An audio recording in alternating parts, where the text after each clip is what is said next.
自分が誰からも関心を持たれない魅力のない存在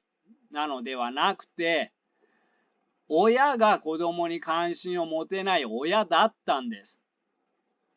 自分が役に立たない存在なのではなくて、親が役に立たないと不機嫌になる親だったんです。自分が劣っている存在なのではなくて、親がありのままの子供を受け入れられない親だったんです。こんにちは。自分探しイズムです。私はアダルトチルドレンについての電子書籍作家で、現在のところ5冊中2冊でベストセラー1位を獲得しました。電子書籍を読んで生きやすくなりましたと言ってくださる方々も多いです。興味のある方は読んでみてください。概要欄にリンクを貼っておきます。アダルトチルドレンは視野が狭いので、人生に行き詰まることが多いです。行き詰まった時は考え方を変える時です。つまりパラダイムシフトをすべき時です。自分にはない視点や自分とは違う価値観を受け入れると視野が広がります。視野が広がると悩みが相対化され小さくなったり、悩む必要がなくなったりすることもあります。アダルトチルドレンは親の歪んだ価値観を受け継いでいますので、どんどん新しい価値観に触れて自分の視野を広げていく必要があります。アダルトチルドレンは視野が広がるだけで生きやすくなります。今日はアダルトチルドレンが生きやすくなるための話、視野を広げるお話をしたいと思います。自分にはなかった視点で吸収できそうな視点があったら吸収してください。我々は外側の環境のせいだと思ってしまうのですが、今辛い原因は外側の環境ではなくて自分の考え方にあります。だから仕事を失うという同じ経験をしても、人によっては次の仕事に意欲を燃やしている人もいるし、別の人はもう生きていけないと塞ぎ込んでしまう人もいます。俺と同じことを経験したら誰でも俺と全く同じ感じ方をすると一点張りになってしまうと、感じ方を変える能力を失います。今目の前が真っ暗な人は自分だから真っ暗と感じるんだということを受け入れてみましょう。他の人は同じ環境にいても自分とは違う景色を見ているかもしれないと考えてみましょう。これは楽になるためにそういう思考をしましょうと提案しているのではなくて、事実です。我々は世界の刺激を人それぞれ違った解釈をして自分の中に取り込みます。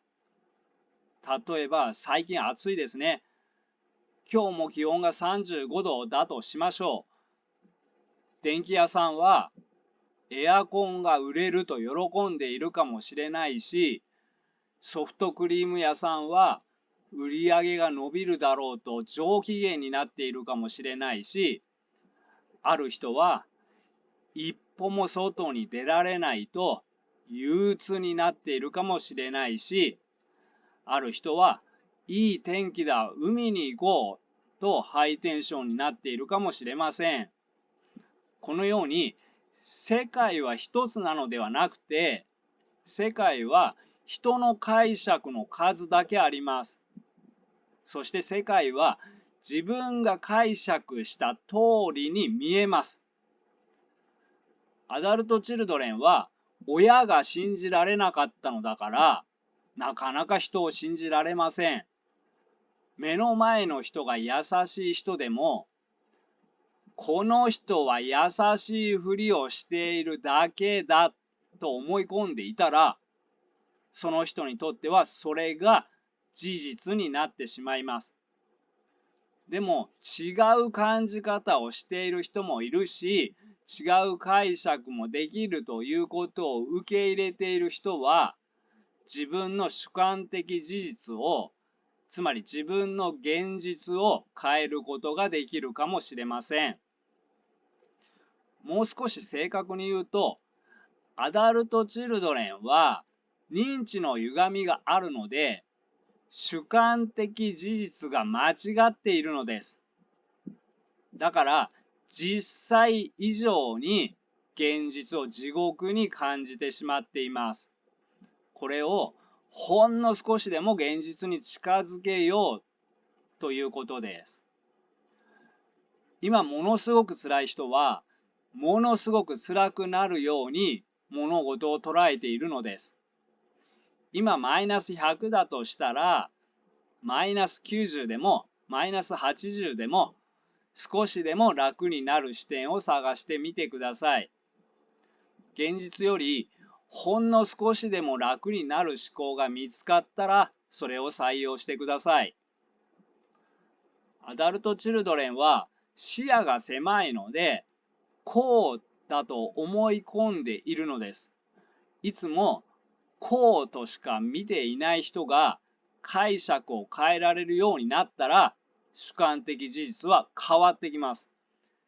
今辛い人は、これまでしていた解釈とは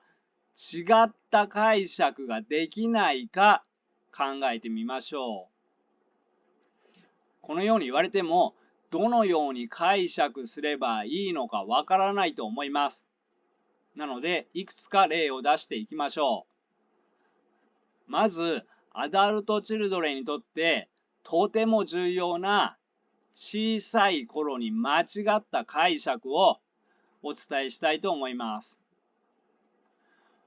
親が忙しかった。親が自分のことだけで精一杯で子供どころではなかった。親が心理的に未熟で人を愛せない人だった。それを自分は愛されるのに値しない人間だ。自分は魅力のない人間だ。自分は人間として重きを置かれない存在だ。このように解釈している人が非常に多いです。子供は親との間で自分の欲求が満たされないときに、自分が悪いからだという感じ方をしてしまいます。また、親が怒っているときにも、自分が悪いからだと感じてしまいます。仮に親が心理的に未成熟で、あれも不満、これも不満、子供も不満だとします。これは子供の問題ではなくて、親の問題です。子供がどんなに優秀でも、この親は子供に不満を持ちます。それでも子供は一方的に自分が悪いからだと解釈してしまうんです。心理的に未熟の親は子供を一人の人間として重く扱わず軽く扱います。つまり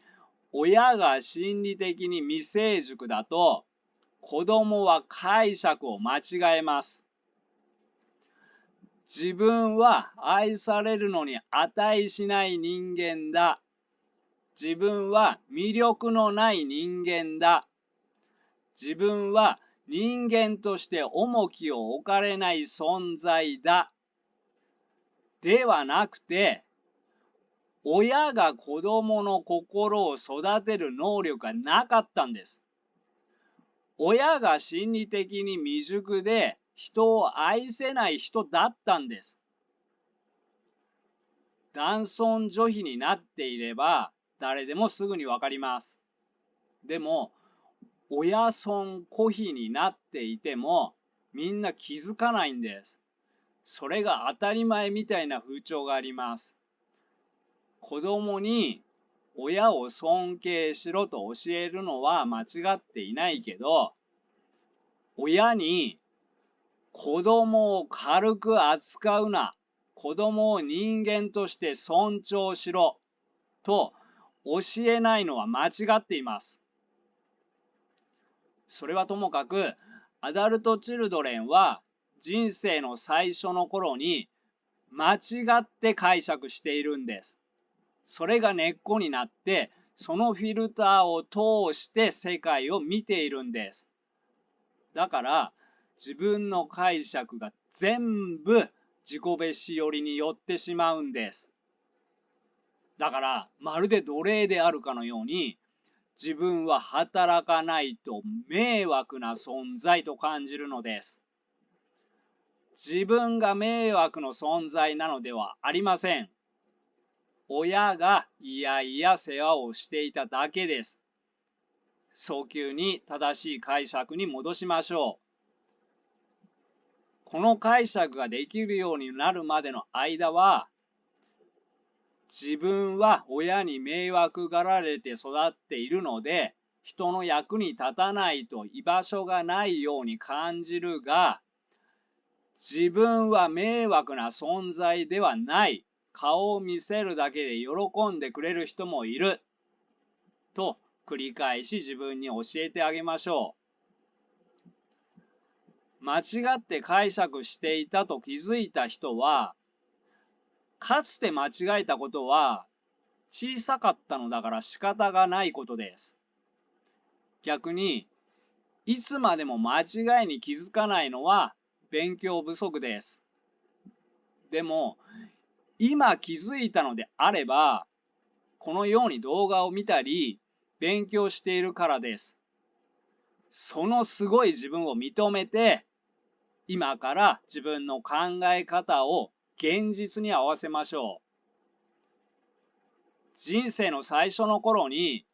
間違った解釈をしてしまった人は、何でもかんでも自分を責めるので、例えば自分が内向型なら、外向型のように外でワイワイできないことに恥じらいや罪悪感を感じます。でも内向型なら内向型でいいんです。ワイワイできなくてもいいんです。内向型は地味なことを根気強く続けられる力を持っています。何でもかんでも自分の性質を悪いものだと解釈しないようにしましょう。あるいは引きこもり気味で自分をものすごく責めている人も多いです。コロナ禍以降、リモートワークも増えています。ネットで完結できる取引なども増えています。引きこもりがちの人が何かを創作することも増えています。コロナは終わったようで終わっていないし、今後はもっともっとネットの世界が発展するのではないでしょうか。これからの時代は、引きこもりがちの人が活躍する可能性は十分にあります。ここまでは自分を責めるように解釈するのはおかしいということを話してきました。もう一歩だけ進んでほしいです。つまり、アダルト・チルドレンは周りに怯えているので自己主張ができない人が多いです。嫌なことを嫌ですと言えない人が多いです。こういうアダルト・チルドレンを見て、嫌なら嫌と言ってもいいんだよと教えてくれる人がいます。そこで多くのアダルト・チルドレンは、本当に嫌と言っても平気なのか、本当に嫌と言ってもいいのかと考えます。本当に嫌と言っても平気なのかと考えるのではなくて、もう一歩進んで、なんで私が嫌と言ったら相手は私に怒れるのか。相手はどんな資格があって私に怒れるのかという視点を持ってみてください。多くのアダルトチルドレンは自分の仕事ではないことを押し付けられたときに嫌ですということに怯えて罪悪感を持ちます。相手が不当な要求をしてきたときに嫌ですと言って怒られたのであれば罪悪感ではなく怒りを感じるのが正解です。もし相手が自分に怒れる権利があるのなら自分だって相手を怒ってもいいんです。相手がこうしたいというように自分だって私はこうしたいと言っていいんです。相手が自分にこれをしてというように自分だって相手にこれをしてと言ってもいいんです。相手がこれをしないなら別れると脅すのであれば自分だってこれをしてくれないなら別れると言っていいんです。自分は相手より一段下にいるのではなくて相手と同じ段にいるんです。人が集まって生きているということは役割があるんです。外で働く役割の人、家を守る役割の人、売り上げを稼ぐ役割の人、事務の役割の人、人を束ねる役割の人、いろいろ役割は違います。自分が貢献している部分もあるし、誰かにやってもらっている部分もあります。アダルトチルドレンは自分がやっていない部分を過大評価して自分の貢献を過小評価するんです。そこで自分はこれをしていないからと相手の言いなりになるんです。あれをしてもらっているけどこれをしてあげてもいるんです。養ってもらっているけど幸せをあげてもいるんです。甘えてもいるけど甘えさせてもいるんです。迷惑をかけてもいるけど迷惑をかけられてもいるんです。付き合ってもらっているけど付き合ってあげてもいるんです。働かせてもらってもいるけど働いてあげてもいるんです。力を取り戻しましょう。次に生き方の姿勢もパラダイムシフトをしましょう。結果を出すことより結果が出せなくても元気でいられる自分を目指しましょう。例えば結果が悪くても努力をした自分に価値を認める生き方に変えましょう。あるいは日常のストレス原因をすべて削除する努力から多少のストレスがあっても平気でいられる自分を目指しましょう。例えば毎日熟睡をできることを望むのではなく寝不足でも今日一日いつも通り過ごしてやるという心の強さを目指しましょう。ではポイントを振り返りながらまとめます。アダルトチルドレンは迷路の中を歩いているので行き詰まる人が多いです。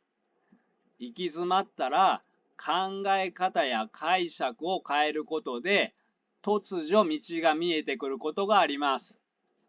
行き詰まったら出口を見失ったらパラダイムシフトをするように心がけてみてください。と言ってもパラダイムシフトをしようと思ったら簡単にできるというわけではありません。普段から固定観念にとらわれないで物事を柔軟に見る、角度を変えて解釈をする練習をしておきましょう。例えば熱中症になったとします。なんでこの大事な時期に熱中症になるんだ。なんで俺だけ熱中症にならなければいけないんだ。まったくもう何やってんだ俺は。と考える代わりに、電気代がもったいなかったからエアコン入れなかったけど、もっと自分を大事にしろということだな。よし、今のうちにゆっくり休もう。これからは自分を大切にしよう。と考えることもできます。また、発言したら反対されたとします。自分の発言に対して非難されたと解釈する代わりに、教えてもらったと解釈できるかもしれません。現役の時の本田圭佑は、怪我をした時に、これでニューボディが手に入ると言っていました。彼は、なんだよ、この大事な時に怪我をしてしまったと捉えないで、みんなと同じ練習はできないけど、筋トレはできると解釈したのです。ある出来事に対してどのように捉えるかは自分次第です。まずは日常レベルの出来事をいつものように捉えないで、他に違った捉え方はできないかなと考えることで、固定観念に縛られない練習ができます。普段から捉え方の練習をしておきましょう。このようにいろいろな捉え方ができるということは、人と同じように感じなくていいということです。世間でこういう生き方がいいと言われている生き方に自分がハマっていなくてもいいということです。また、相手が自分と違う考え方を持っていても、相手が間違っているわけではなくて、ただ考え方が違うだけです。相手は相手に合った生き方をすればいいし、自分は自分にできる生き方を目指せばいいのです。視野の狭い人は、人生とはこうだというのがあって、その人生の中で自分は何点かという視点になりがちです。だから、ダメ人間だとなります。まず気づいてほしいのは、人生とはこうだと言ったのは誰かということです。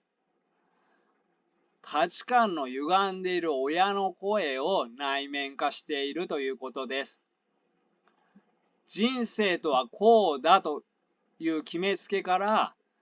人生は生きられるように生きればいいんだ。この自分は何ができるのかという視点へ視野を広げていきましょう。背が低いのなら、背が低い人の生き方をすればいいんです。足が遅いのなら、足が遅いなりの生き方を見つければいいんです。弱いなら、弱くても楽しく生きられる生き方を見つければいいんです。ありのままの自分では幸せになれないと思い込んでいるのは、人生とはこうだと決めつけているからです。人生とはこうだと決めつけているから、幸せになるために自分を慣れない自分へ変えようとしているんです。でもそれは慣れない自分なので無理だと諦めています。人生とはこうだと決めつけているから自分がその人生に寄っていってるんです。そうではなくて人生を自分に寄せましょう。多くのアダルトチルドレンはありのままの自分では幸せになれないという感じ方をしますが、そうではなくて、ありのままの自分を否定すればするほど幸せを感じられないんです。当てはまる人はパラダイムシフトをしてください。アダルトチルドレンは他にもパラダイムシフトをしなければいけないことがたくさんあります。例えば、自分が誰からも関心を持たれない魅力のない存在なのではなくて、親が子供に関心を持てない親だったんです。自分が役に立たない存在なのではなくて、親が役に立たないと不機嫌になる親だったんです。自分が劣っている存在なのではなくて、親がありのままの子供を受け入れられない親だったんです。アダルトチルドレンはこのような親に育てられているので、自分を一段低くして相手と関わります。いつも相手がこちらを評価する人、自分はいつも評価される人ではなくて、自分も相手を評価していいんです。相手は要求する人で、自分は相手の要求を叶える立場の人ではないんです。相手は王様で、自分は家来じゃないんです。相手が怒るように、自分だって傷つけられたら怒っていいんです。相手が好き勝手言ってくるなら、自分だって好き勝手言っていいんです。一緒にいてもらっているけど、一緒にいてあげてもいるんです。アダルトチルドレンはいてはいけない存在ではありません。親が迷惑そうに世話をしていただけです。早急にパラダイムシフトをしてください。このようにアダルトチルドレンは現実を間違って認識していることが多いです。生きやすくなるためにこういうふうに捉えてくださいというテクニックをお伝えしているのではありません。アダルトチルドレンは現実を間違って認識しているので、現実に合わせてくださいとお伝えしています。現実に生きているのだから、現実に合わせないと心がおかしくなってしまいます。今後もアダルトチルドレンが生きやすくなるための情報をお伝えしていきますので、応援してくださる方はぜひチャンネル登録をお願いいたします。ではここまでにします。仲間の皆さん、よかったら高評価、チャンネル登録をお願いいたします。バイバイ。